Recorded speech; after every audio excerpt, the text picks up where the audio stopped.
Hello, my name is Peter Bonet. I am Senior Director of Pharmacokinetics Modeling and Simulation at Astellas Pharmaceuticals in Chicago. This is Translational Sciences 101, and today I'm going to talk about the pharmacokinetics, pharmacodynamics in special populations, obesity, pregnancy, and the elderly. What I'd like to talk about today are what are special populations, what makes them different from the general population, and I'd like to talk about three different special populations: obese patients, elderly patients, and pediatric patients. And I'd like to close by tying this back to the general theme of translational science and talk about the translational aspects of these special populations. What is a special population? Well, when we do large phase 3 clinical trials, generally these populations are relatively homogeneous.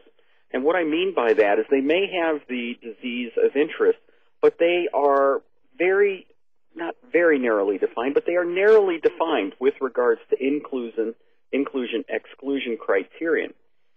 And a special population is any population that may be prescribed to the drug, but in these confirmatory trials, they may be underrepresented in the studies.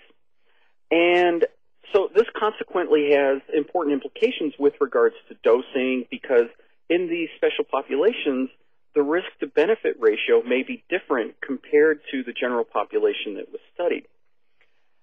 And it's of interest to note that what may be a special population today may not necessarily be a special population tomorrow. I'm going to talk about that a little bit more on the next slide. And some special populations might not even be recognized as such. You might not recognize till later that there's a specific subclass of patients that weren't studied in phase 3 that you need to go back and study a little bit further to see if the risk-to-benefit ratio changes for them.